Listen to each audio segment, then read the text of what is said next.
Hosanna Grace, c'est aussi des témoignages.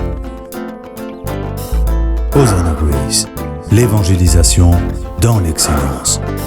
Bonjour ou bonsoir, ça dépend de l'heure à laquelle vous allez nous suivre. Et ici sur Hosanna Grace, nous sommes très heureux de recevoir cet grand homme de Dieu, cet homme qui est vraiment déterminé pour servir le Seigneur.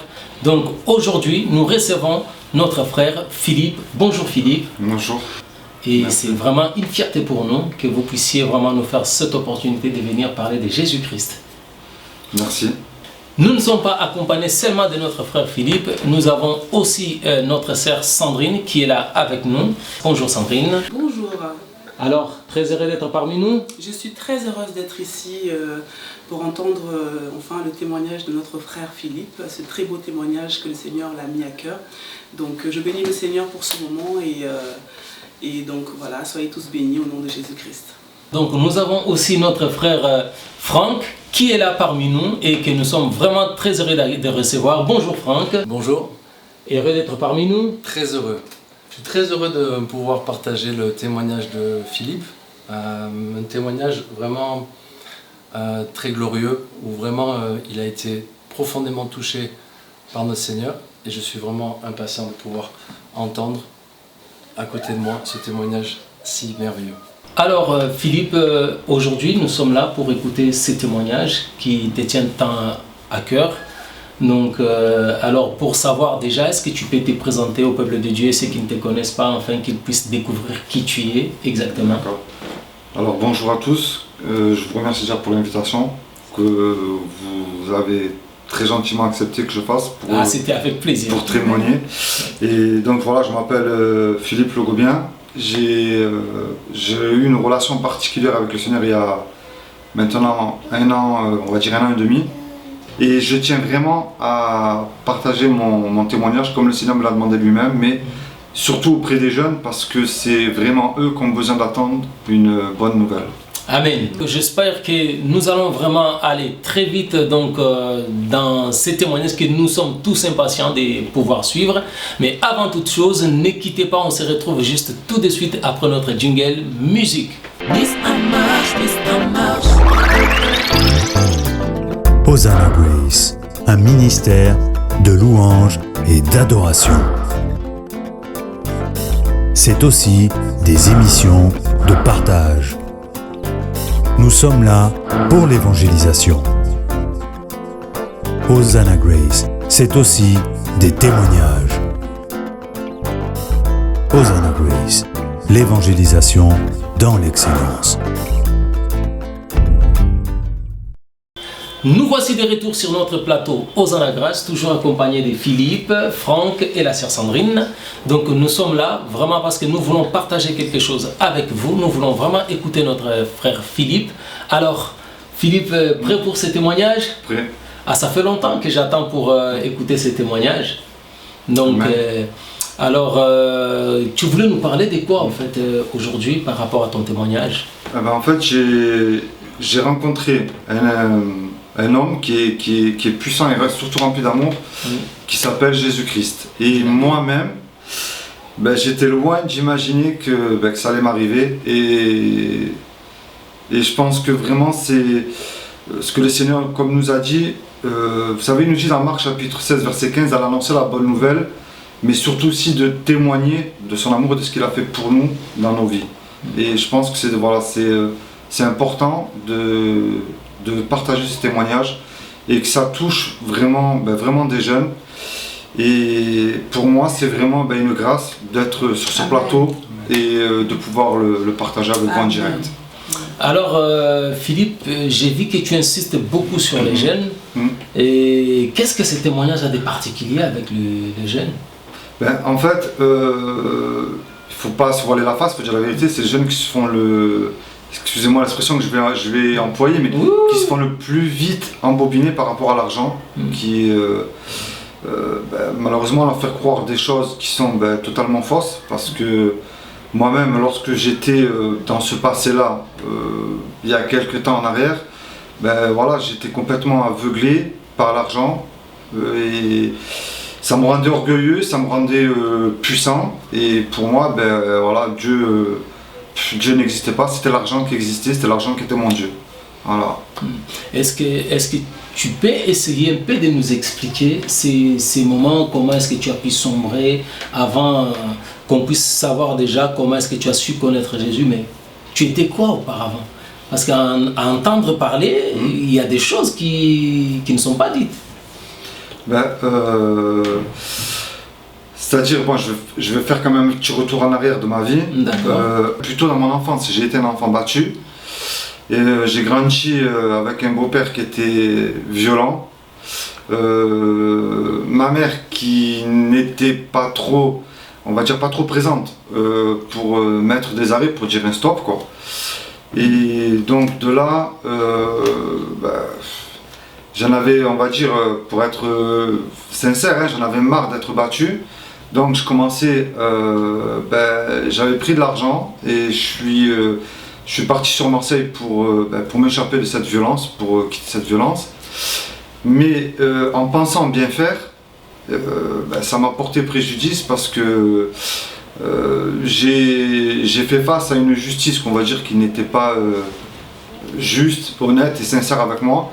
Que moi je pensais que c'était pour me protéger qu'ils m'ont mise en foyer, mais en fait ça a été plus que ça, ça a été pour moi une punition parce que lorsque je voulais sortir de ce foyer, on me disait qu'il fallait que je travaille bien à l'école, que je fasse ceci, que je fasse cela. Et là en fait j'ai réalisé que ça n'a pas été pour me protéger, mais c'est mes parents pour se débarrasser de moi en fait qui ont décidé de me placer en foyer. Et ça en fait je l'ai mal pris et ça a été pour moi plus qu'un rejet, hein, parce qu'en fait j'ai décidé de me venger, j'ai pris ça comme un abandon et ça a grandi en moi en fait à l'intérieur de moi-même une haine que je pense que même la couleur noire n'est pas assez terrible pour vous faire ressentir ce que j'avais à l'intérieur de moi-même, quoi. D'accord. Et cette haine t'a poussé personnellement à sombrer dans ta vie, à ne plus croire que Dieu existe. Cette haine, elle a provoqué quoi personnellement? En fait, dans mon enfance, je n'ai jamais entendu parler de Dieu. Je ne savais même pas ce que c'était Dieu.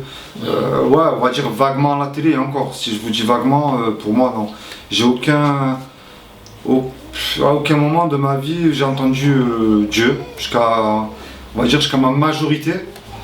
Et lorsque je suis resté, je crois, on va dire, si je me rappelle bien, 3 bonnes années, j'ai resté dans un foyer, 3 ans. Et là, je me suis créé une famille, moi-même, hein, où je me sentais à l'aise. Et ça a été, des jeunes voyous, des petits voyous. Alors, qu'est-ce qui vous a motivé vraiment à aujourd'hui devenir chrétien dans votre vie? Ah, ça c'est... justement, c'est ce que je vous disais, frère. Donc, je me suis créé une famille de voyous et de là j'ai grandi dans une violence qui a été beaucoup plus importante que ce que j'avais subi avec mon beau-père, parce qu'en fait j'ai décidé de faire payer en fait tout le mal de l'enfance qu'on m'avait volé. Je voulais le faire payer à des gens qui étaient autour de moi, mais des gens qui m'aimaient aussi, des gens que j'ai rencontrés dans ma femme qui m'aimaient, que je lui faisais payer tout ce que j'avais subi. Et il y a un moment, quand je dis voyou, vous goûtez à l'argent sale, vous prenez plaisir à goûter de l'argent sale. Vous avez, c'est simple, quand on vous donne un billet de 100 €, vous en voulez toujours beaucoup plus. Et en fait, pour moi, c'était même pas l'argent que je regardais, c'était surtout de faire payer le mal qu'on m'avait fait dans l'enfance. En fait, l'enfance qu'on m'a volée, je voulais le faire payer aux gens qui étaient autour de moi. Et donc, il y a un moment donné, je suis rentré en prison. Et c'est là que j'ai rencontré un homme qui s'appelle Jésus-Christ. D'accord. Mais avant d'en arriver à cet homme qui s'appelle Jésus-Christ, je voudrais d'abord, moi, comprendre une chose. Parce que quand tu parles de faire payer l'enfance qu'on t'avait volée, en fait, l'enfance, tu voulais faire payer à tes parents ou à des amis ou à des personnes que tu voyais heureux? Je pourrais dire des gens que je voyais qui étaient heureux autour de moi, déjà. Ça c'est important de le dire parce qu'il y avait ça. Et imagine-toi mon frère que tu es en foyer, tu rentres du vendredi au dimanche chez ta famille, chez tes parents. Et du jour au lendemain, c'est que le dimanche la journée. Et du jour au lendemain, tu n'as plus rien. Honnêtement, dans ton cœur, tu peux pas rester insensible à voir tout ça. Il y a une forme de jalousie qui est honnête, qui est sincère. Tu vois les gens qui sont heureux avec tes parents, mais toi tu n'as pas tout ça. Tu te demandes qu'est-ce que j'ai fait. Tu te demandes même pourquoi je suis né. Et voilà, ça fait que voilà, ça a pris une importance pour moi de faire payer tout ce que j'avais subi et de me dire aussi tout ce que j'ai pas eu, je vais l'avoir par mes propres moyens à moi et me débrouiller seul. Je faisais confiance qu'en moi-même. Voilà, à la base, je fais confiance qu'en moi-même, je regarde que moi, je regarde pas les gens, je regarde plus personne. Donc je faisais du mal ou pas du mal, pour moi à l'époque, ça avait aucune importance, quoi. Donc tu étais dans l'inconscience, si on peut dire, en quelque sorte. Tu n'avais pas de remords quand tu avais fait quelque chose de mal, rien. Pour toi, c'était normal. Je ne sentais rien. Pour moi, c'était normal. C'était vraiment, au début, oui, ça me faisait un petit peu du mal de faire ça. Mais après, à la fin, je me suis dit, non, je m'en moque. Parce que je veux dire, les gens, ils sont pas passés par là où je suis passé. T'en as, excusez-moi l'expression, hein. Moi, je raisonnais comme ça à l'époque. Il y en a, ils naissent bourgeois, ils ne connaissent même pas ce que c'est que la pauvreté, ni ce que c'est qu'être abandonné par ses parents ou d'être battu. Non, pour moi, non, quoi. Frère Philippe, qu'est-ce que tu faisais exactement en fait pour justement faire comprendre que tu avais la haine? C'était quoi? Qu'est-ce que tu faisais exactement en fait? Qu'est-ce que je faisais? Je faisais du mal aux gens, c'est-à-dire des gens. Il y a des gens que voilà, je les frappais sans qu'ils m'aient fait quelque chose. Sinon voilà, je vendais des choses qui n'étaient pas bien pour faire mal aux gens. Je m'en moquais. Je regardais que l'argent, mon bonheur à moi, hein. Mais je ne m'apercevais pas que derrière tout ça, je détruisais des familles, je détruisais des couples. Je faisais du mal aux gens qui venaient vers moi, qui étaient sincères, qui m'ont raconté leur souffrance qu'ils avaient et que moi je m'en moquais. J'attendais juste qu'ils me tendent la main, qu'ils me donnent leur billet. Après le reste, pour moi, passé. Voilà, pour moi, dès que j'avais fini ma journée de travail, on va dire sale, j'allais chez l'épicier ou au magasin, j'achetais ma bouteille à boire et je buvais pour oublier tout ce que j'ai vécu la journée et surtout ce qui m'attendait après ça, c'est-à-dire la casse-prison, parce que voilà, j'avais peur de ça. C'était uniquement, voilà, la peur que j'avais, c'était uniquement la prison. C'était même pas les gens qui étaient en face de moi. C'était ni la police, ni rien du tout. C'était la case-prison. C'était l'argent que je gagnais, sale. Je peux pas dire que je m'enrichissais, parce que c'est pas vrai, qu'on ne s'enrichit pas avec l'argent sale. Tout ça, c'est mauvais, c'est sale. Je le mettais dans l'alcool. Je me noyais, en fait, j'enlevais non pas la souffrance que j'avais, parce que ça, c'était pour moi, ça s'était transformé en haine, donc c'était même plus de la souffrance. Mais c'était surtout comment je pourrais dire, d'enlever un poids qui était à l'intérieur de moi que je ne pouvais plus garder. C'était surtout ça. Moi je voudrais te poser une question, c'est peut-être pas une question, c'est plutôt une réponse parce que j'ai étudié, j'ai fait un cours il y a à peu près 6 mois et j'avais appris dans ce cours-là, c'est un cours biblique, et bon pour les personnes qui nous entendent, peut-être que quelqu'un pourra écouter aussi cela. C'est pas une question, c'est une réponse parce que j'avais appris que toutes les sources mauvaises qu'il y a en l'homme, les plus grosses sources mauvaises qu'il y a en l'homme viennent du rejet. Lorsque nous avons été rejetés, comme le frère ou comme d'autres personnes, j'ai aussi connu ça aussi un petit peu dans mon enfance, mais d'une certaine manière, la source du mal, la plus grosse source du mal chez l'homme vient du rejet. Donc qu'est-ce qui a fait que, peut-être le frère veut lui poser aussi cette question, qu'est-ce qui a fait que tu veux donner ce témoignage aussi à l'intérieur de toi? Parce que oui, la source du mal vient du rejet. Un homme qui est rejeté depuis son enfance, il grandit avec ce mal-être qui se transforme,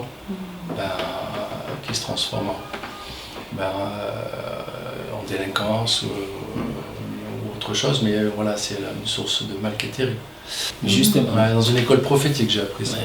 Alors, à toi mon frère ou ma soeur qui nous regarde, peut-être que tu as aussi été rejeté comme notre frère Philippe, mais je te conseille vraiment de suivre ce qu'il dit, parce que c'est quelqu'un qui a vécu. Moi j'ai toujours dit, tu peux comprendre une histoire, on peut te relater, tu peux comprendre, mais tu ne peux pas ressentir ce que celui qui a vécu quelque chose peut vraiment ressentir. Alors toi qui vis ces choses, tu as juste devant toi quelqu'un qui a vécu les mêmes choses que toi.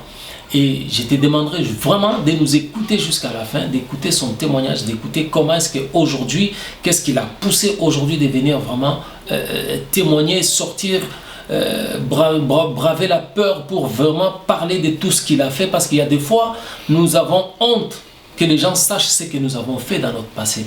Mais notre frère Philippe, aujourd'hui, il partage son témoignage afin que tu puisses écouter.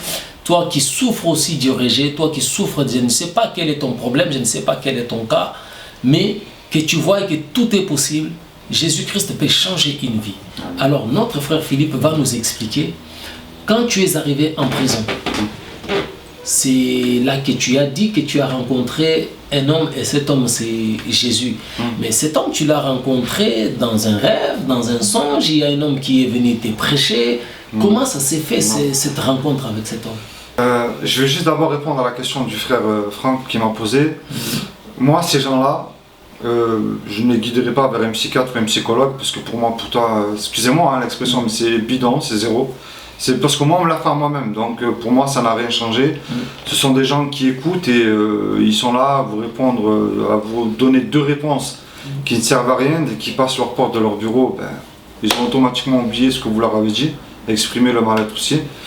Moi ces gens-là, franchement, je leur conseillerais beaucoup plus d'entretenir une relation avec le Seigneur comme moi je l'ai faite lorsque j'étais incarcéré, de crier leur mal-être qu'ils ont à l'intérieur d'eux-mêmes, et lui il est fidèle pour vous répondre. Amen. Et donc pour répondre à ta question mon frère, lorsque moi j'étais incarcéré, je connaissais le nom Jésus-Christ parce que ma femme allait dans une église qui était Vie et Lumière, donc elle connaissait le Seigneur, mais pour moi à chaque fois qu'elle m'en parlait, j'avais pas envie d'en entendre parler.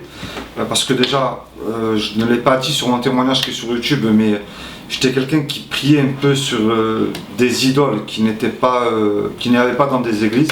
Je priais un peu sur des idoles, on va dire chinoises et tout ça. J'étais plutôt vers ce monde-là. Et pour moi, Dieu c'était l'argent, comme beaucoup de gens du monde disent, et beaucoup de personnes aussi qui n'oseraient pas le dire.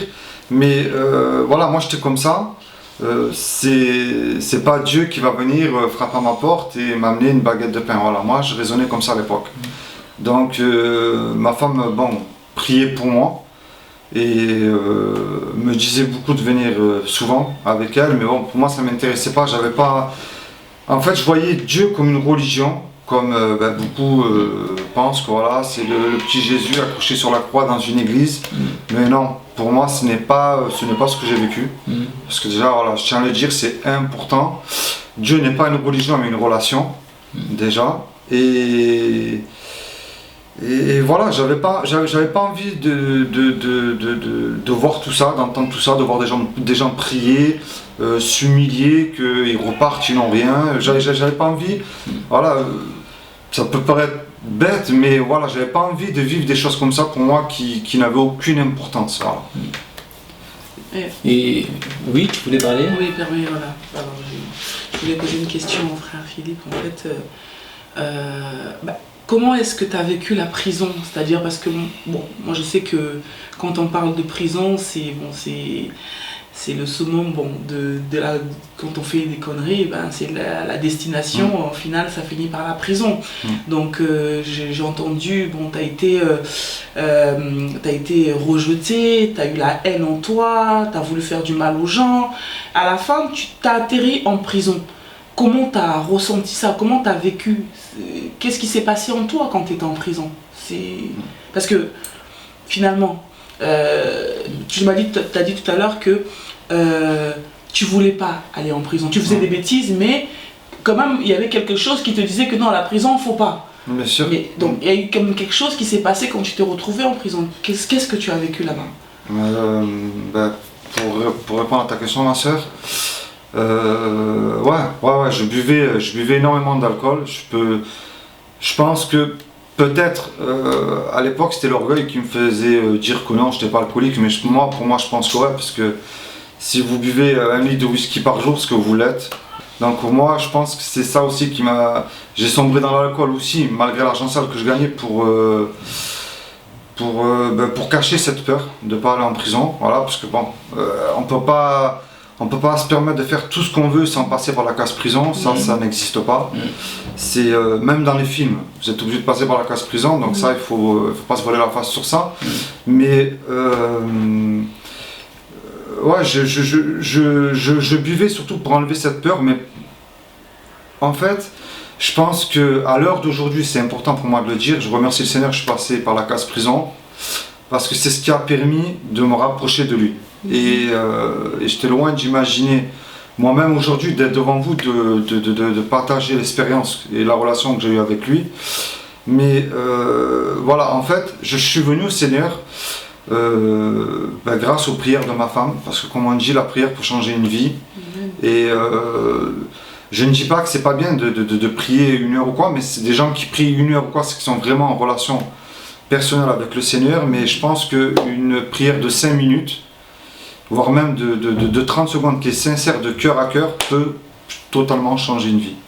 Et c'est ce qui m'est arrivé moi-même, aujourd'hui, qui suis devant vous en train de partager ce témoignage. D'accord. Donc moi j'aimerais bien comprendre une chose, parce que vous aviez déjà commencé à répondre mais vous n'avez pas terminé la réponse, parce que moi je voudrais savoir comment est-ce que vous avez rencontré Jésus en prison. Lorsque j'ai effectué mes 48 heures de garde à vue, donc lorsque la gendarmerie est venue m'interpeller et que j'ai répondu à leurs questions, j'ai passé mon temps de garde à vue comme tout le monde se connaît, hein, lorsqu'on vient vous interpeller. Lorsque la juge d'instruction s'est déplacée directement au commissariat, parce que je n'avais jamais connu ça, lorsqu'elle-même a pris l'initiative de se déplacer et que je l'ai rencontrée face à face dans le bureau, j'ai compris que que je partais en prison. Voilà. Et donc on était plusieurs dans le dossier, donc moi j'étais obligé, pour des raisons de sécurité, pour pas qu'on puisse communiquer tous ensemble, donc j'ai été transféré directement à la maison d'arrêt de Luynes à Aix-en-Provence. Et là, lorsque je suis arrivé au greffe, c'est-à-dire le greffe c'est une grande salle où vous avez les jauges, on vous place en cellule, comme ça, en attendant de vous donner votre numéro d'écrou, les empreintes, fouilles, ceci, cela, quoi. Donc j'arrive là, et donc je réalise que j'arrive en prison. Et je crois que je suis arrivé, il était, si je vous dis pas de bêtises, il devait être 19h ou 20h. Et donc on me place en bâtiment arrivant, dans ma cellule, on me donne ma gamelle, on vous donne votre couverture, ceci, cela. Je me lave, je fume ma cigarette, parce qu'à l'époque je fumais. Et je mange vite fait, je m'allonge, je dors, j'étais fatigué de la garde à vue. Et lorsque le lendemain, je me réveille, le lendemain matin, quoi, ça pourrait être bête ce que je veux dire, mais c'est réel. Lorsque je vois encore la grande porte blanche, sans poignée, je réalise que je suis en prison. Et donc, de là, il arrive le surveillant qui ouvre ma cellule, qui me dit voilà, tu vas aller à l'UXA. L'UXA, ça s'appelle donc l'infirmerie, visite médicale. Enfin, ils vous font tout ce que vous avez à faire, hein, c'est-à-dire prise de sang, voir si vous n'êtes pas malade, ceci, cela. Et je retourne voir donc la chef du bâtiment arrivant et je lui demande combien j'ai pris de mandat de dépôt. Parce que j'étais un petit peu fatigué de la garde à vue, mais je ne réalisais pas encore tout ce qui m'arrivait lorsque j'étais dans le bureau de la juge d'instruction. Et lorsque la chef du bâtiment m'a dit j'ai pris 12 mois de mandat de dépôt criminel renouvelable 3 fois, là j'ai pris conscience que... c'était pas rien, quoi. Pardonnez-moi l'expression, mais je veux dire, même mes fesses sont tombées plus bas, quoi, plus bas que le sol. C'est le ciel qui m'est tombé sur la tête. Je me suis dit, waouh, là j'ai réalisé. Donc on me ramène en cellule et j'ai fait une chose que je n'avais jamais faite. J'ai ouvert la fenêtre et j'ai crié, j'ai dit Seigneur aide-moi. Donc Seigneur aide-moi, pour moi c'était un cri Un dernier recours en fait. c'était un cri au secours. Je ne voyais que lui. Là, il n'y avait plus ma femme, il n'y avait plus personne, plus d'amis, il n'y avait plus rien. Il n'y avait que moi. Il n'y avait que moi, les murs, la fenêtre et le ciel. Donc, et là, j'entends une voix auditivement qui me dit, mais auditivement, je veux dire, c'est, je pourrais appeler ça djinn d'un film, qui me dit, rapproche-toi de moi. Donc, je dis, voilà, Seigneur, je ne sais pas prier, je n'ai pas de Bible. Et 48 heures après, donc le surveillant il ouvre ma cellule et il me dit il y a une aumônière qui voudrait te rencontrer. Donc moi je ne savais pas ce que ça voulait dire une aumônière. Pour ceux qui ne savent pas ce que c'est, je vais leur expliquer. C'est des gens qui servent le Seigneur mais qui viennent voir les détenus qui sont en prison. Et cette sœur-là, je ne savais pas ce que ça voulait dire le Saint-Esprit non plus, me dit je ne devais pas venir en bâtiment arrivant, mais le Seigneur m'a dirigé spécialement vers toi. Le Saint-Esprit m'a dit va dans ce bâtiment-là et va voir ce détenu. Tiens une Bible et lorsque tu sortiras de prison, tu viendras partager ton témoignage. Amen. Donc j'étais loin d'imaginer moi-même ce que je suis en train de faire avec vous. Amen. Voilà. Donc vraiment, je pense que c'est très très bien. Donc nous sommes en train de suivre notre frère Philippe. Donc il a crié au secours et l'Éternel lui a répondu.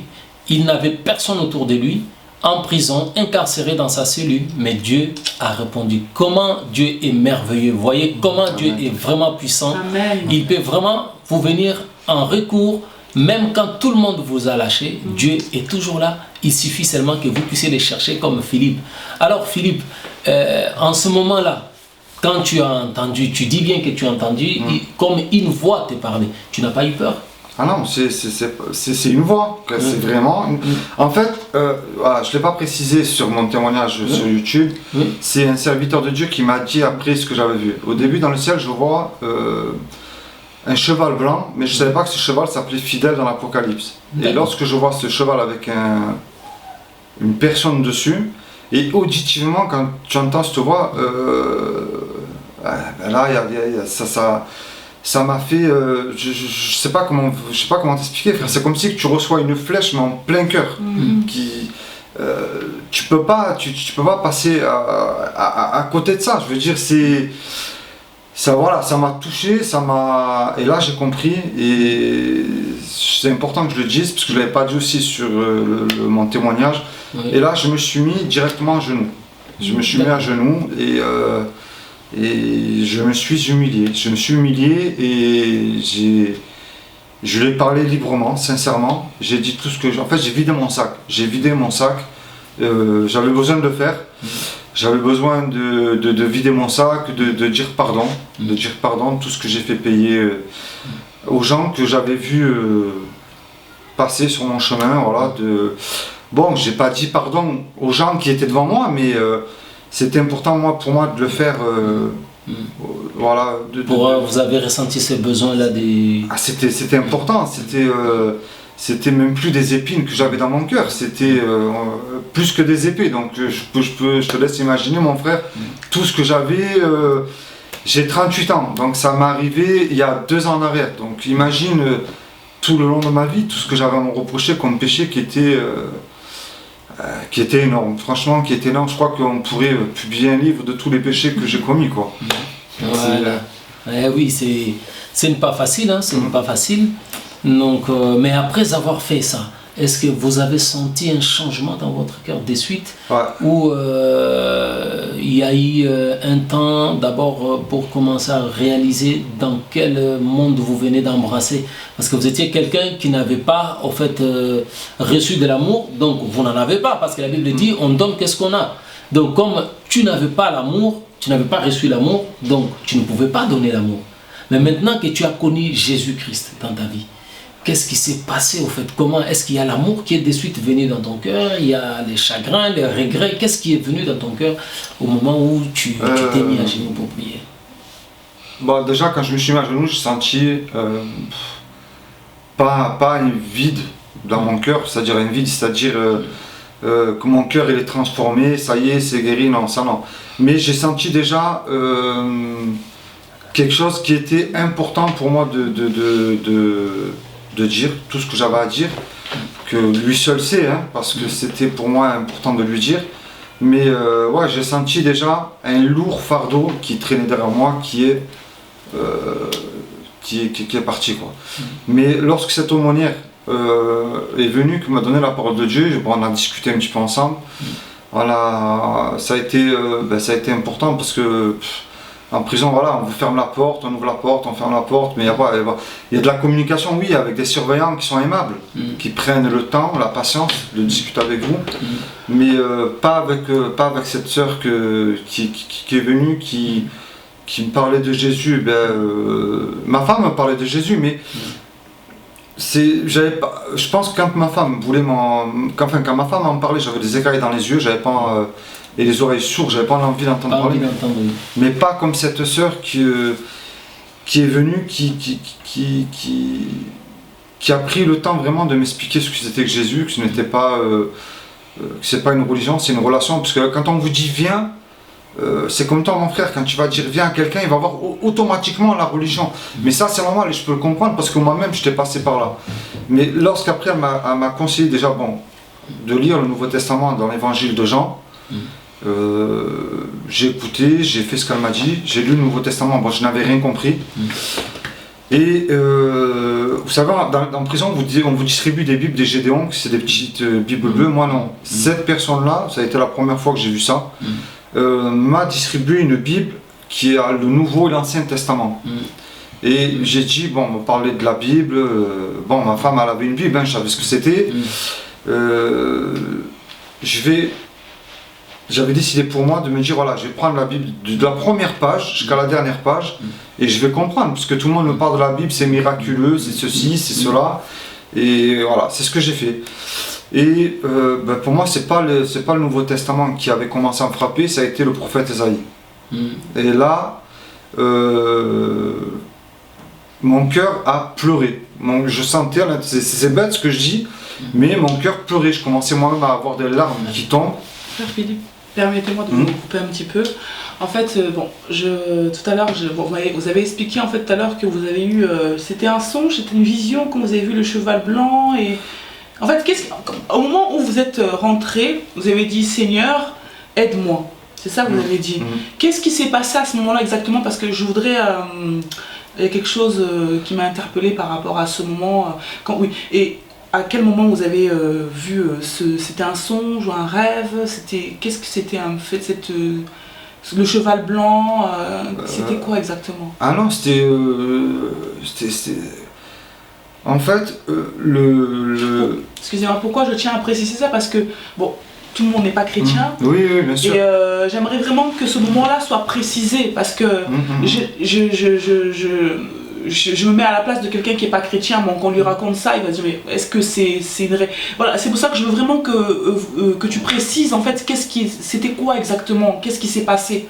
Ouais, alors, pour te répondre ma soeur, non, c'était pas un songe. J'avais les yeux bien ouverts, et ça s'est passé, on va dire 2 jours, moi je pense que c'est ça, 2 jours après mon incarcération. Et quand c'est le ciel, en fait, les nuages ont formé directement un cheval avec ce cavalier dessus, mais c'est, même pour moi, voilà, quand j'en reparle, je me dis c'est impressionnant quoi. Les gens qui vont m'écouter, ils vont dire ce gars-là il est fou. Non. C'est vraiment ça, les formes, les nuages, tout a pris d'un coup la forme d'un énorme cheval avec un cavalier dessus. Et cette voix d'un coup du ciel qui est rentrée mais dans mes oreilles. Je vous laisse imaginer une voix, mais cette voix elle était tellement puissante, autoritaire que mon frère, ma soeur, tu ne peux pas ouvrir la bouche et parler à cette voix, contredire cette voix ou dire quelque chose. Boum, tu tombes à genoux, tu te tais, tu t'exécutes. Voilà la voix moi que j'ai entendue. Et qu'est-ce que vous a dit cette voix rapproche-toi de moi, ni plus ni moins. Et moi je lui ai simplement dit, voilà, je n'ai pas de Bible et je ne sais pas prier, parce que bon, je ne savais pas que voilà, prier c'est toi, comme c'est toi-même, tu dis ce que tu penses, c'est comme moi je parle avec toi, mon frère, toi, ma soeur, voilà, tu dis, voilà, je ne savais pas que je pouvais lui parler comme moi je voulais lui parler, lui dire les mots vraiment sincères, ce que j'ai sur le cœur. Et je lui ai dit simplement et sincèrement, je veux bien, mais je ne sais pas prier, je n'ai pas de Bible. Et là, d'un coup, cette sœur-là, c'est bien que j'en parle parce que je ne l'ai rencontrée qu'une seule fois, elle a cherché une deuxième fois à me revoir, pour voir comment j'allais, je ne l'ai plus revue. Je ne sais pas, je ne sais pas ce qu'elle est devenue. Mais je me dis, pour moi, c'est un ange. C'est pas possible parce que... Et donc voilà, donc on en voit que là, vous êtes allé vers le Seigneur, frère Philippe, en lui demandant, en lui disant, Seigneur, aide-moi. Donc on voit que là, vous avez, pour quelqu'un qui ne connaissait pas du tout les choses de Dieu, c'est-à-dire que vous avez entendu parler de Dieu voilà, comme ça à la télévision ou bien voilà, par des gens, par votre copine ou quoi, mais vous avez quand même fait cette approche-là en demandant au Seigneur de vous aider. Et là, je remarque tout de suite qu'il y a une réponse. Vous voyez, c'est même pas que vous rêvez, vous voyez un cheval blanc et avec une personne sur ce cheval et cette voix qui vous dit directement rapproche-toi de moi. Et donc là, il s'est passé quelque chose pour vous. Et maintenant, aujourd'hui, si on peut chercher à savoir vraiment dans quel état vous êtes aujourd'hui après avoir maintenant reçu Jésus, quelle est la différence entre les Philippe d'aujourd'hui et les Philippe d'hier? Ah mon frère, c'était plus fort que ça. C'est là, ce que je vous ai dit, le petit témoignage de la voix, c'est petit. C'est vraiment petit à côté de ce que je vais vous dire maintenant. Donc, comme je disais tout à l'heure, je sentais mon cœur qui pleurait, mais de joie, d'amour. C'est-à-dire le cœur de pierre que j'avais, je ne l'avais plus. Je ne l'avais plus, je ne sais pas comment l'expliquer. Je souhaite à tous ceux qui me regardent de vivre la relation que moi j'ai vécue, parce que j'explique, mais il faut vraiment le vivre et le ressentir, ça que j'ai reçu, parce que c'est tellement fort que même moi j'étais loin d'imaginer tout ça. Donc je commence à lire la Bible entière, je commence à connaître vraiment qui était Jésus-Christ, de ce qu'il a fait. Et donc je suis affecté après dans mon bâtiment normal. Je suis plus affecté, je reste plus au bâtiment arrivant. On me met dans mon bâtiment normal. Et donc j'étais avec un co-détenu. Donc lui, ce co-détenu là, il était dans la même pensée que moi j'étais avant. C'était quelqu'un qui aimait l'argent, qui, lui, s'il sortait pas chercher son argent, on lui donnait pas à manger. Donc il était dans les pensées que moi j'étais avant, donc on peut comprendre. Pour le respecter, je priais en silence. Et donc là arrive le premier parloir avec ma femme, parce que bon, j'avais un parloir dans le mois, un seul, étant donné que Nice, Aix-en-Provence, ça coûte très cher, et ça coûte beaucoup plus cher lorsqu'on est incarcéré que lorsqu'on vit dehors, parce que bon, l'humain se plaint toujours des factures, ceci, cela, mais en prison, faut pas se voiler la face, ça coûte énormément, très très cher. Et donc voilà, je voyais une fois par mois ma femme, mais j'étais content bien sûr de la voir, mais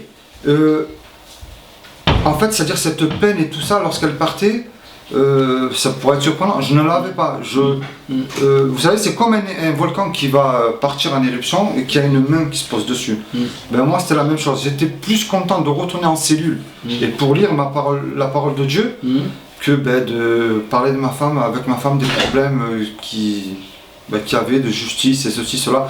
Mais par contre, ma femme, ce qu'elle me disait au parloir, que je tiens à dire qui est vraiment important, de faire confiance au Seigneur.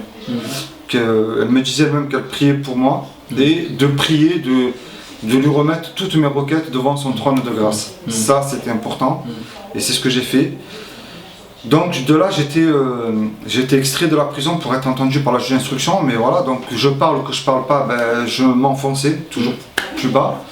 L'avocate qui ne me défendait pas, et et j'ai appris à faire confiance au Seigneur. Donc, lorsque j'avais été extrait de la maison d'arrêt pour être entendu par la juge, j'ai dit voilà, j'en ai marre. J'en ai marre d'être dirigé par les humains, par ceci, par cela. Moi, je fais confiance à plus personne.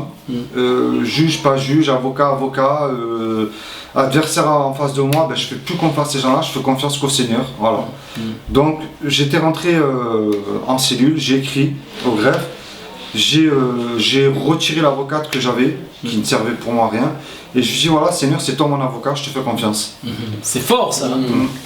C'est fort, tu fais confiance à Dieu jusqu'au point tu n'avais plus de peur. Non, c'est-à-dire que je sais que de toute manière j'allais sortir. Quand, je ne sais pas, Dieu seul lui le savait. Mais voilà, j'ai appris que dans le Nouveau Testament, y compris dans l'Ancien, qu'il y a quand même des prophètes dans l'Ancien Testament, et y compris les apôtres, ont fait des choses qui sont impossibles à l'homme aujourd'hui de faire, mais qu'à Dieu tout est possible. Et moi je faisais confiance, voilà, je lui faisais confiance. Donc comme voilà, mon frère, tu prends un passage de Moïse, quand il ouvre la mer en deux, tu te dis c'est impossible, mais pourtant il l'a fait. Oui. Donc tu prends dans les actes des apôtres, ben, les chaînes se sont tombées dans les cellules, les chaînes ont été brisées, les portes sont ouvertes. Et moi j'y crois parce que la parole de Dieu c'est la bouche de Dieu, et j'y crois. Et donc voilà, je retourne en cellule, ben, j'enlève tout, l'avocate, et je fais confiance à ma femme et ma belle-mère aussi, ce qu'elle me disait de prier. Donc je profitais quand mon co-détenu partait dans les parloirs, voir sa famille, ben, de me mettre à genoux et de prier, de m'humilier devant le Seigneur. Et je faisais des choses que je ne faisais pas avant, ben, je me mettais, peu importe hein, si les détenus m'entendaient à côté, j'ouvrais la fenêtre. Je me mettais à genoux et je louais Dieu. Je levais les mains et je louais Dieu. Des choses que je n'avais jamais faites. Je prenais un psaume et sans savoir que des fois, tu prends des bibles d'études, c'est beaucoup... Dans les bibles d'études, c'est beaucoup écrit ce que c'était les psaumes, les proverbes et tout ça. Mais sans savoir que c'était des louanges, ce que j'étais en train de faire. Et donc on arrive au mois de décembre, donc ma femme vient, m'amène mon colis de Noël, comme tous les détenus reçoivent de leur famille, et je lui dis voilà, j'aimerais bien te voir un peu plus souvent. Et bon, elle me fait comprendre que le problème c'était l'argent, c'était pas le moyen de locomotion, parce que bon, c'est vrai qu'elle venait quand même de loin, elle prenait le bus, elle se levait à 6h du matin. Donc je te laisse imaginer mon frère, tu te lèves à 6h du matin pour avoir un parloir à 13h30. Ah oui, c'est le chemin, tu retournes chez toi, tu rentres, il est 21h. Donc franchement, si je devrais dire merci à quelqu'un aujourd'hui, c'est vraiment ma femme. Parce que je tiens à le dire et je ne pèse pas mes mots, j'ai vraiment fait la misère à ma femme. Et c'est, tu sais mon frère, je fais une parenthèse, je tiens vraiment à le dire, quand tu rentres en prison et tout ça, bon, tu prends une petite pancarte de caïd et tout ça, mais quand tu rentres en prison, tout ça, ça tombe. Tes amis sont là, ils t'aiment parce que tu leur rapportes de l'argent, tu leur fais gagner de l'argent. Pour eux, ils te voient comme une machine à sous, mais ils ne t'aiment pas ces gens-là. Les gens vraiment qui t'aiment, qui sont là avec toi, c'est vraiment quand ils sont là que tu as des ennuis. Tu vois vraiment ta femme ou ton mari qui t'aime, ton père, ta mère, c'est des gens comme ça qui t'aiment.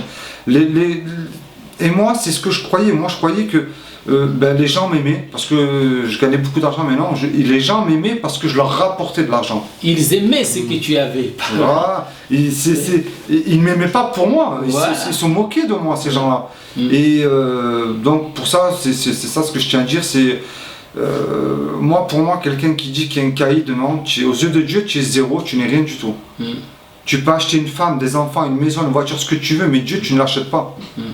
Et lorsque tu prends 15 ans, 20 ans, 30 ans de prison, il y a au bout d'un moment, tu es là, tu es au pied du mur, tu te dis, mais tu vois, tout ça, ça tombe. Tout ça, ça tombe, c'est obligé. Et moi, ça m'est arrivé, je suis fier de ce qui m'est arrivé, que je suis rentré en prison parce que j'ai connu le Seigneur. Pas d'être fier d'être rentré en prison, d'être sorti, de me prendre pour un caïd, non, tout ça, non. Mais parce que j'ai rencontré le Seigneur. Et ça, c'est important. D'avoir rencontré Jésus. C'est ça. Et c'est ça qui t'a sauvé la vie. Mais parce que cet homme-là est fidèle. Et jamais, jamais, jamais, les gens ils disent oui mais des fois on prie parce qu'il m'arrive rien, mais parce que peut-être tu demandes mal. Oui, eh oui. Ça je tiens à le dire. Moi, Il a tout compris, Philippe. Mais tu ça, ne je reçois tiens à pas, le tu dire. demandes mal. Demain tu vas prier, voilà, ma mère ou mon père ou mon frère il est en train de mourir.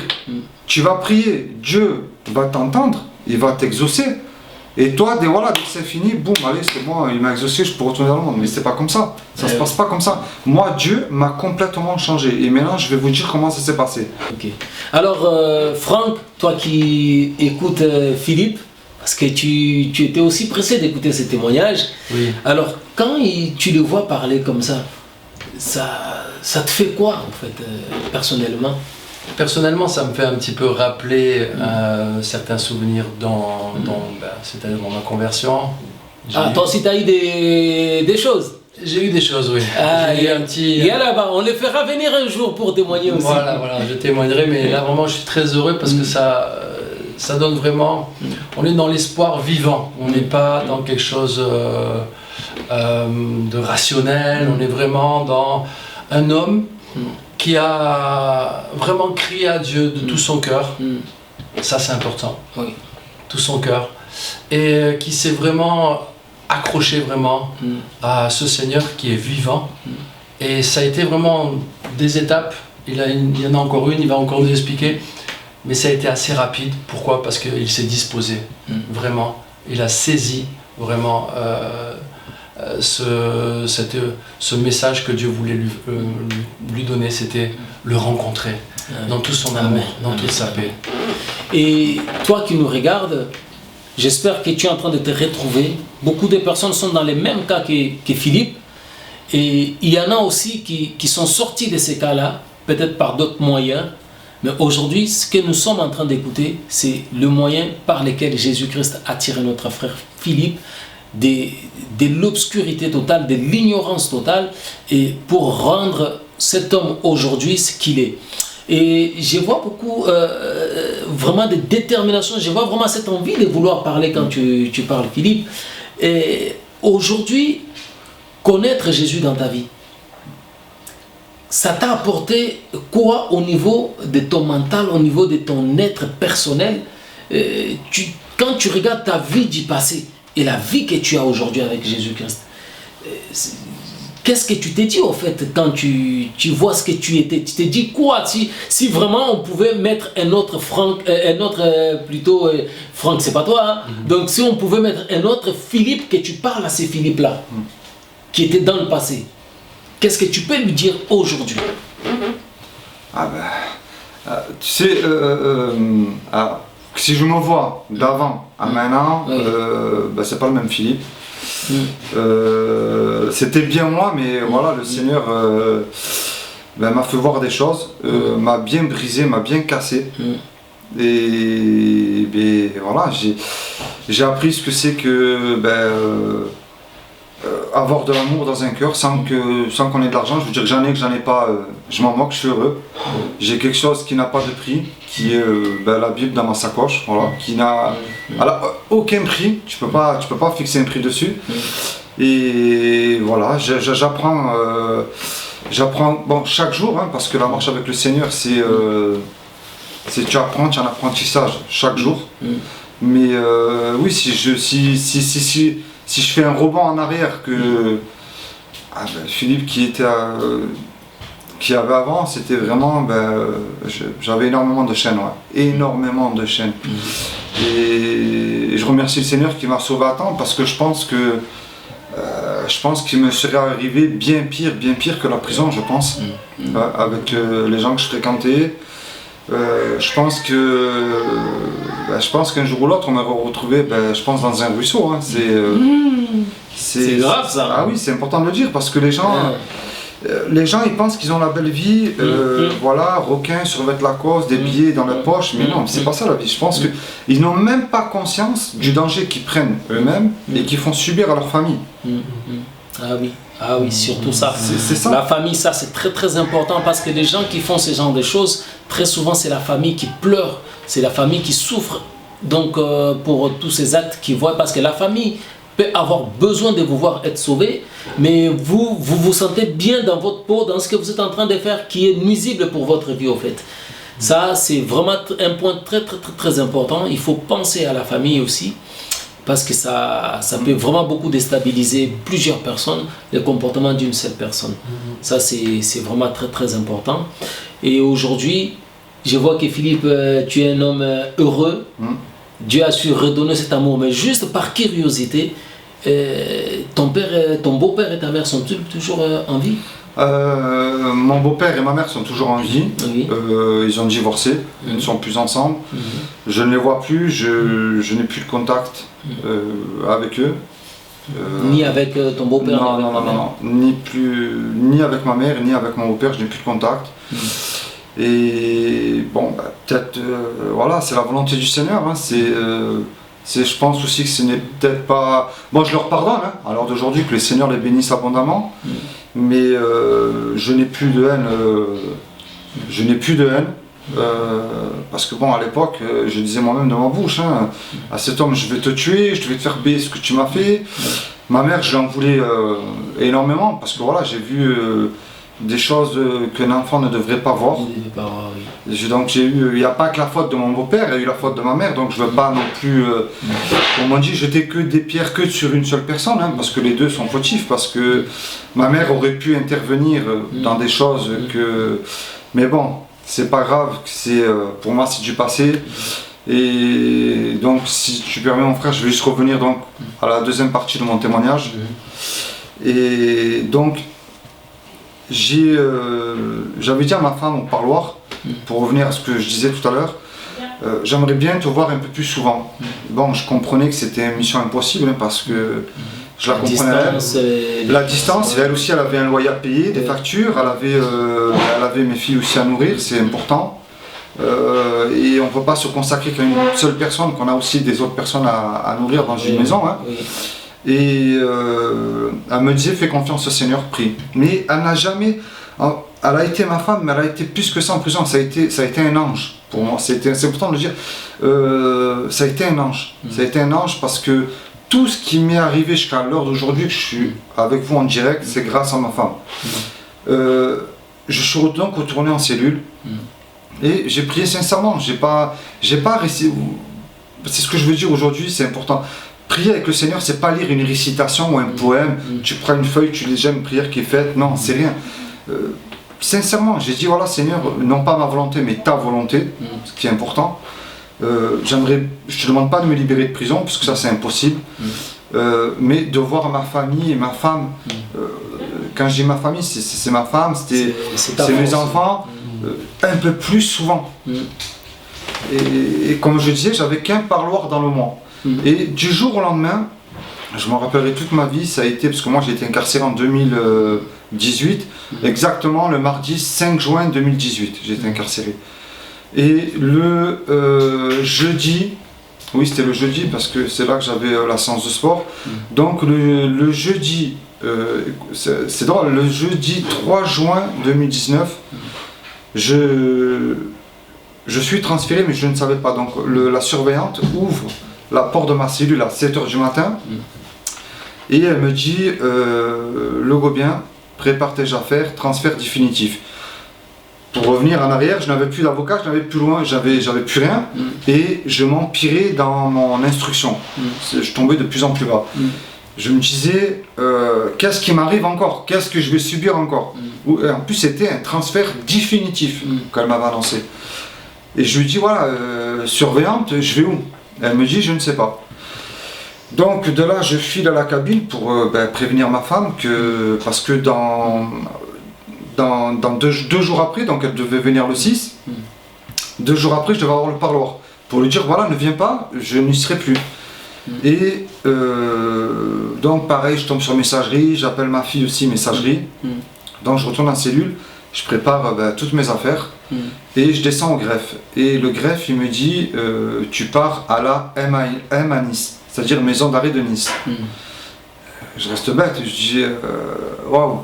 Donc le fourgon cellulaire il arrive, on me transfère à la maison d'arrêt de Nice et là comme il y avait du monde, des gens dans mon dossier, Donc on me place en cellule d'arrivement, c'est pas parce qu'on est un détenu, ça fait 6 mois ou 7 mois que là on vous met de suite en bâtiment normal. Donc, je retourne en cellule d'arrivant et à la minute, à la seconde, le surveillant il revient. Et il me dit voilà Philippe, je te change de cellule parce que tu dois être seul. Tu dois être seul, il y a des gens qui sont dans ton dossier et tu ne peux pas avoir un circuit normal comme tout le monde. J'ai fait ok d'accord, et donc de là on me place en QI, c'est-à-dire en quartier d'isolement. Et ben là c'est la prison, dans la prison c'est tu es en cellule seule, promenade seule, tu parles seul, voilà. Donc c'est vraiment c'est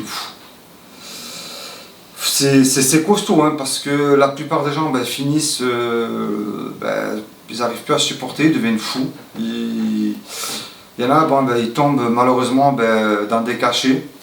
Et il y en a qui finissent par se suicider malheureusement. Parce que ce circuit-là de quartier isolement, il est très dur. Il est très très... en fait, c'est tellement dur que... je comprends qu'il y en a qui ne supportent plus, il y en a qui ils font que taper aux portes du matin au soir, qui crient à l'aide. Et moi j'ai fait une chose qui a été pour moi fabuleuse. Je me suis consacré uniquement à la parole de Dieu, à prier à voix haute, à apprendre à ouvrir la bouche, prier. Et parce que c'est une chose que je ne pouvais pas faire, comme je vous ai dit tout à l'heure, j'étais obligé de respecter le code d'étude, donc prier en silence. Et donc de là j'ai pu bénéficier de 3 parloirs par semaine, parce que lorsque vous n'êtes pas jugé, vous pouvez voir les membres de votre famille 3 fois par semaine. Donc de là, le Seigneur avait fait grâce, avait permis que je voie ma femme beaucoup plus souvent. Et donc toujours pareil, ma femme qui me disait tout le temps de persévérer dans la prière, de continuer à faire confiance au Seigneur. Je dis voilà, je n'ai pas d'avocat, comment je vais faire? J'arrive au terme de mon mandat de dépôt, c'est-à-dire que j'arrivais à mes... donc là ça faisait 9 mois, j'arrivais à 9 mois de mandat de dépôt, il restait 3 mois pour que mon mandat se termine et j'avais plus d'avocat. Avec la juge, les juges malheureusement des fois ils restent toujours sur leurs idées, ils pensent que c'est pas un jugement que je porte, mais ils pensent qu'ils sont des fois dans la bonne lignée des choses, or que des fois c'est bien aussi d'écouter la personne qui est menottée, parce que c'est important. Si on écoute les victimes, c'est vrai qu'il faut les écouter, mais si on écoute que la victime et non pas la personne qui est en face de vous, des fois c'est embêtant aussi. Donc j'avais affaire à un mur devant moi. Et le Seigneur a fait grâce que j'ai demandé que ce mur soit brisé au nom de Jésus. Et ce mur a été brisé. Amen. Et ça a été pour moi une grâce. Donc je ne sais pas si mes frères ont une question à me poser avant que je termine le témoignage qui est beaucoup plus édifiant. Quand tu t'es retrouvé comme ça un petit peu devant ce mur, toi tu as engagé une prière, c'est ce que tu nous as expliqué. Je n'ai pas très bien compris ça. À ce moment-là, tu as prié pour que, en face de toi, on puisse t'écouter un petit peu. En fait, quand je dis j'avais un mur devant moi, c'est-à-dire que bien sûr, un juge, il est là pour vous juger. Tu ne fais pas de bêtises, on ne va pas te juger. C'est sûr. Donc, je ne porte pas un jugement sur un juge, parce que Dieu a créé des autorités. Donc, non, mais des fois, je trouve que vous êtes face à un mur, c'est-à-dire qu'ils sont trop fermés, ils sont trop sévères. Des fois, il y a des personnes aussi qui sont peut-être monothées, qui ont un mal-être, envie de s'exprimer. Attention, je ne parle pas de ceux qui ont fait des bêtises, qui ont commis des crimes. Non. Ils sont jugés, c'est normal. Merci Seigneur, parce qu'il y a des juges qui jugent ces personnes-là. Je ne parle pas de ces gens-là. Je parle qu'il y a peut-être des gens que moi, par exemple, lorsque j'avais un mur devant moi, j'ai écrit énormément de lettres à ma juge pour m'exprimer, parce que je n'avais rien à voir dans cette histoire-là où j'ai été incarcéré. Moi j'étais, je le dis, je n'ai pas honte, j'étais un dealer. Je suis tombé pour une histoire de fausse monnaie. Et je connaissais les personnes, mais je ne participais pas à ce trafic. Bon, Dieu a permis, c'est peut-être que Dieu a permis qu'il m'arrive tout cela. Et je lui rends toute la gloire qui lui revienne, parce que ce qui m'est arrivé, c'est une grâce du Seigneur aussi. Mais lorsque vous écrivez et qu'on ne vous entend pas, on ne prend même pas la peine, parce qu'aujourd'hui on a Internet, on a des ordinateurs, des claviers, on ne prend même pas la peine, vous rentrez dans un bureau d'une juge, elle a une greffière. Cette personne-là ne prend même pas la peine de vous répondre. Et c'est pour ça que des fois je me dis qu'il y a des personnes qui se suicident à cause de ça. Il y en a, ils prennent, quand vous voyez en prison des gens, ils prennent des tonnes de cachets, c'est des gens, ils devraient même pas être en prison, ces gens-là. C'est des gens qui devraient être dans un hôpital psychiatrique, en soins intensifs, exprès pour eux. Je veux dire, je parle pas des gens qui ont commis des délits, mais on vous enferme, c'est comme du gibier. Et tant qu'on peut en remplir, et on en remplit. Mais c'est des gens-là, ces gens-là, ils ont besoin de la parole de Dieu, qu'on prie pour eux, qu'on les aide, qui ont un suivi. Et moi, j'ai quelqu'un qui a étendu sa main sur moi, qui s'appelle Jésus, et heureusement. Et heureusement parce que je pense que si je n'aurais pas rencontré Jésus-Christ, honnêtement, je serais retourné dans le monde. Et il y avait un moment, je lui disais à ma femme, avant qu'il m'arrive ce que je vais vous expliquer dans mon témoignage, il faut vraiment qu'il y ait l'intervention de Dieu, malgré qu'il m'avait parlé auditivement, que j'ai eu la Bible et tout ça. J'avais quand même cette colère en moi, cette haine de ne pas être entendu. C'est-à-dire de ne pas être entendu par ma juge, de ne pas être entendu par un avocat qui ne s'occupait pas de moi, parce que je n'avais rien, personne. Je n'avais que ma femme et le Seigneur. Voilà. Et je lui avais dit à ma femme, je me rappelle rien, toute ma vie je lui avais dit, il n'y a vraiment que Dieu pour me changer, parce que vraiment, la prison, ce n'est pas un endroit où on vous punit, c'est l'école du crime. Je le dis honnêtement, c'est l'école du crime. Il se passe beaucoup plus de choses en prison que dehors. On croit qu'on vous punit, mais c'est pas bon, on ne vous punit pas. Et j'avais dit à ma femme, j'ai dit vraiment, il faut que, puisque tu prie pour moi pour que l'intervention de Dieu se manifeste, parce que je vais ressortir pire que ce que je suis. Et donc là, elle me dit fais confiance, prie, parce que voilà, je ne l'ai pas dit dans mon témoignage à YouTube, mais il y avait des moments, en 9 mois, parce que je suis sorti au bout de 10 mois, mais en 9 mois, il y avait des hauts et des bas. Je ne pouvais pas dire que j'allais bien. Je ressentais une paix à l'intérieur de moi, ça a été le Seigneur qui à chaque fois il intervenait. Mais il y avait des moments, il y avait une petite heure dans la journée où j'avais envie de tout casser. Et ça, c'est important de le dire. Ça revient toujours. Voilà, je ne peux pas dire que tout était beau, tout était rose, non, parce que je serais menteur. Mais le Seigneur était là, je sentais qu'il y avait quand même une main. Le Seigneur m'a protégé parce qu'il ne m'est jamais rien arrivé en prison. Je sentais que, en fait, j'ai pris ça pendant ces 9 mois. Tu veux être un caïd, tu veux être un voyou, je vais te montrer tout en te protégeant ce que c'est. Et je peux vous dire que c'est comme si que vous prenez un coup de marteau derrière la tête, que ça vous réveille, que vous vous dites non, c'est pas ce que je veux. Moi en fait, lorsque ma femme me dit prie, fais confiance au Seigneur, donc j'ai prié, et du jour au lendemain, il vient me voir une avocate. Donc le surveillant, j'étais en train de nettoyer ma cellule, et le surveillant il me dit parloir avocat. Waouh, je reste. Alors à l'époque j'étais vraiment resté bête parce que je ne savais même pas ce que c'était un parloir avocat, donc j'ai jamais eu une avocate qui est venue me voir. D'accord. Donc j'ai dit wow. Donc je vais voir l'avocate, je réponds très sincèrement, comme je vais dire là, je n'y croyais plus qu'il y avait un parloir avocat qui existait. Je savais que le mot parloir avocat, comme ça je vais dire, je savais que le mot parloir avocat, j'entendais pour les autres, mais je ne savais pas que ça existait. Comme quoi Dieu est bon, il est capable de faire tout. Et donc, je vois cette avocate très gentille qui me dit voilà, expliquez-moi tout. Donc je lui explique tout de l'affaire de mon dossier. Et elle me dit voilà, je vais m'occuper de vous et je vais revenir vous voir très bientôt. Donc la semaine suivante, elle revient me voir et elle me dit on va avoir une confrontation tous les deux avec la personne principale qui est au-dessus de vous dans votre dossier, mais cette personne-là met tout sur votre dos. Je dis ok, c'est lui qui se fait attraper avec la fausse monnaie, c'est lui qui en vend, c'est moi qu'on accuse, c'est moi qui suis en prison. J'ai dit d'accord, ok. Et là, j'ai ressenti encore une espèce de colère, mais je sais pas comment t'expliquer. Tellement la colère, elle m'est venue.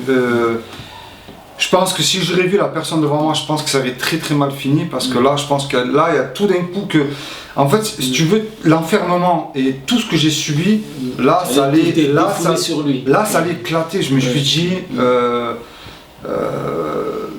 c'est trop quoi. Et donc, je pars en promenade et en rentrant, j'ai fait une chose surprenante. Bon, je priais, mais j'ai pas été dans ma prière, j'ai pas été, c'est-à-dire ouvert comme là je l'ai fait, c'est-à-dire j'ai prié mais ouvertement, je me suis laissé aller, j'ai crié, j'ai hurlé, j'ai dit voilà Seigneur, toi seul connais tous mes péchés, de A à Z, tu sais tout ce que j'ai fait dans ma vie, tu sais que je n'ai rien à voir dans ce dossier-là, malgré que je connais les personnes, tu le sais Seigneur, j'ai bu des cafés avec ces gens-là, mais je n'ai rien à voir, je le remets tout entre tes mains, ferme la bouche à toute personne qui dirait un mensonge sur moi, qui est totalement faux, et surtout, toute personne, parce que je parle aussi pour les autorités, enlève toute mauvaise pensée à une personne qui serait en face de moi qui penserait que j'ai participé à ce trafic-là. Donc, le jour, pas le jour J, dans la nuit même, à 4h du matin, je sais pas comment vous l'exprimer, c'est tellement fort ce que j'ai vécu. Une lumière blanche m'est apparue dans ma cellule. Une lumière blanche, pas une lumière dans ma vie, ça c'est après. Une lumière blanche m'est apparue dans ma cellule, c'est-à-dire que le soleil il est éblouissant, mais là c'est plus fort. C'est, je sais pas comment par exemple les lumières que tu vois là blanches, tu restes fixé dessus, au bout d'un moment ça va te faire mal aux yeux. Mais là c'est plus puissant que ça, je sais pas comment t'exprimer. Et te le décrire tellement c'est puissant. Me dit Philippe, Philippe lève-toi. Donc je me lève, prends ta Bible, lis le psaume 91. Au moment que j'ouvre ma Bible, que je lis le psaume 91, je ressens comme quelque chose de fort qui me fait mettre à genoux, mais tu sais, tomber, comme si on te pousse, mais là c'est qu'on te met à genoux. On te met à genoux. Je me mets à genoux, je lis le psaume 91 et il me dit voilà, Philippe, tu vas être libéré de prison, tu vas travailler pour moi, tu vas me servir, tu vas dire à tout le monde ce que j'ai fait pour toi. Là, ta vie elle change. À la minute, à la seconde, c'est... tu sais, je vais prendre un exemple. Quelqu'un qui a un accident, il voit sa vie défiler. Moi, lorsque j'ai vu ça, je vois ça de mes yeux, j'entends ça, je ressens quelque chose, mais tu ressens quelque chose à l'intérieur qui rentre en toi. Je ne sais pas comment l'exprimer. Je te souhaite, à mes deux frères qui êtes là, je vous souhaite de recevoir ce que moi, j'ai reçu, de voir ce que j'ai vu. C'est digne d'un film, c'est un film, ce que j'ai vu, c'est digne d'un film. Tu ressens quelque chose, c'est surhumain, ça que j'explique, c'est surhumain. Il n'y a pas de mots pour le décrire. Ta vie elle change, tes écailles de tes yeux elles tombent. Le lendemain, donc je repars me coucher, le lendemain, je me réveille, un film du monde, je l'écoutais, j'arrivais plus à le voir, c'était fini. J'avais un petit réveil qui faisait musique, ça, fini. Ça a changé, ça a changé, ça a changé. Et je partais à cette confrontation joyeux. En paix, c'est ce que ça veut dire, en paix mon frère, je partais en paix. Amen. J'arrive au tribunal, donc je vois la fameuse personne qui mettait tout sur mon dos, qui arrive. Et je ressentais rien, au contraire, j'étais là dans la geôle et je priais. Je priais, je disais Seigneur, je te fais confiance. Uniquement ça. Pas Seigneur, manifeste-toi, nanina. Ça c'était fini, fini. Seigneur, je remets tout entre tes mains. Et je disais des choses que je n'avais jamais dit. Je disais Seigneur, gère cette confrontation, que le Saint-Esprit se manifeste lors de cette confrontation, ni plus ni moins, ni plus ni moins. Je rentre dans le bureau, l'avocat de cette personne-là, malade, je ne sais pas pourquoi, donc elle n'est pas venue. La juge a permis la confrontation, et donc ben là cette personne, tout frais, tout rose, continuait à dire que c'est moi que je lui vendais de la fausse monnaie, ceci, cela. J'avais une petite épine qui venait de colère. Ça, j'ai compris que c'était l'œuvre du malin. Hein. Tiens, boum, une flèche dans ton cœur. Et au bout d'un moment, je ne sais pas ce qui m'a pris. j'ai dit à la juge, Madame la juge, il y en a assez, vous me faites extraire de la prison. Quand ça vous arrange vous me faites extraire, il faut que je vienne, il faut que je m'explique devant vous. Mais vous refusez de m'entendre. Voilà. Vous refusez que je parle.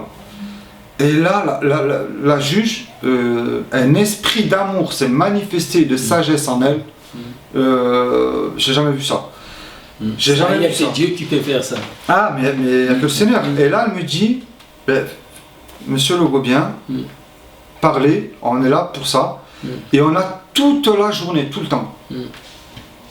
J'ai dit ok, parce que normalement une confrontation, j'en ai déjà fait une, ça dure 1 heure, 2 heures maximum, c'est fini. Et là, donc je lui dis tout ce que j'avais à dire.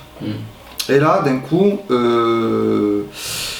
donc mon avocate, pareil, parle, gloire à Dieu, parce que je n'avais aucun avocat qui parlait pour moi.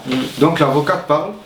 Et à la fin de la confrontation, l'œuvre de Dieu, le Saint-Esprit s'est manifesté, mais déjà lors de cette confrontation, ça a été impressionnant. Et là, l'œuvre de Dieu s'est manifestée. La juge, elle regarde carrément mon avocate et elle lui dit « Déposez-moi une demande de remise en liberté sous contrôle judiciaire et je vais y répondre très positivement. » Ah oui? C'est pas je vais y répondre, c'est je vais y répondre positivement. Très positivement, c'est. C'est un bien. Non, mais c'est plus qu'un bien. C'est incroyable, je peux pas exprimer la joie que j'avais ce jour-là, mais je peux vous dire que dans le bureau, j'étais vraiment en joie. Et donc, lui, son mandat de dépôt, lui, a été renouvelé. Et donc je sors du bureau, je remonte dans le camion cellulaire. Donc mon avocate m'avait quand même dit qu'elle allait déposer la demande 15 jours ou 10 jours après, je crois, parce qu'elle partait en vacances. Donc pendant tout ce temps-là, j'ai commencé à persévérer, je continue à persévérer dans la prière, à remercier le Seigneur. Et il m'est arrivé une chose surprenante que je n'ai pas dit sur mon témoignage à YouTube. Je participais à une école. Mais spécialement dans le quartier isolement, pour obtenir des grâces. Lorsque vous êtes incarcéré, vous pouvez travailler, vous pouvez aller à l'école et tout ça, ça vous fait tomber des jours en moins à faire. Et là, la prof d'école me demande si je pouvais participer à un journal, c'est-à-dire à témoigner de quelque chose, à faire quelque chose. Moi, je voudrais faire un journal, il n'y a pas de souci, répondre à votre journal, mais j'ai partagé mon témoignage que j'ai eu avec le Seigneur. Donc, c'est-à-dire en prison, j'ai partagé mon témoignage. Le titre de ce témoignage, le titre, c'était La Lumière. Donc, c'était la lumière exactement que j'avais vue dans ma cellule. Et donc, la seule chose que j'ai dit sur le journal, c'est de persévérer dans la prière, de faire confiance au Seigneur. Que le Seigneur lui-même mangeait avec des prostituées, des gens qui étaient sales, qui étaient dans la boue. Et Jésus-Christ n'est pas venu chercher des hommes en costard cravate qui sont bien, non.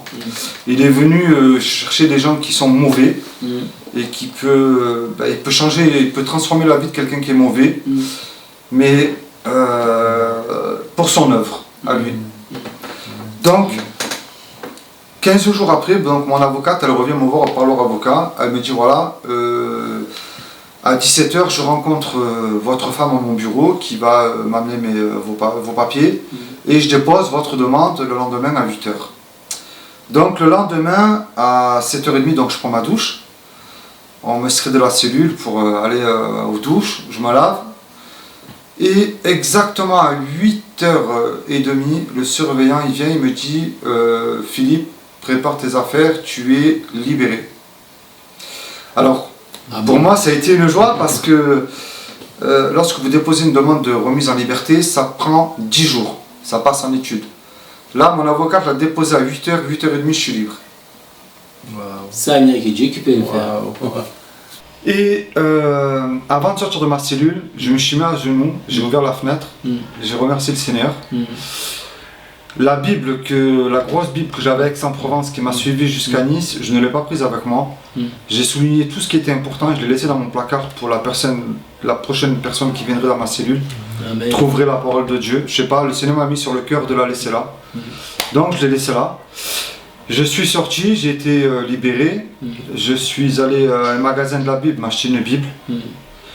Je suis allé dans une église qui s'appelle Mission Chrétienne de Nice.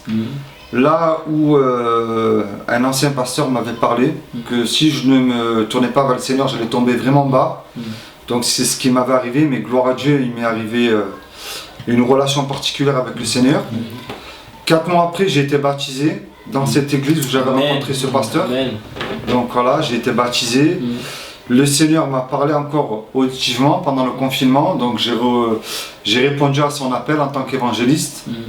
Amen. Et voilà, il m'a mis des frères et sœurs qui sont avec moi, voilà, qui me font grandir dans la foi, Amen. qui me font voir des choses qui sont fabuleuses. Et voilà, ce que je voudrais dire qui est important, c'est que Jésus-Christ est vivant, même si on ne le voit pas. Il est là, il est vivant. J'étais quelqu'un du monde, mais j'étais loin d'imaginer ce qui allait m'arriver moi-même, hein, encore aujourd'hui, hein, je le dis. Hein. Mais voilà, on a un Dieu qui libère, qui guérit, qui est vivant. Et ce n'est pas une religion, c'est une relation. J'encourage tous ceux qui me regardent. Hosanna Grace, l'évangélisation dans l'excellence.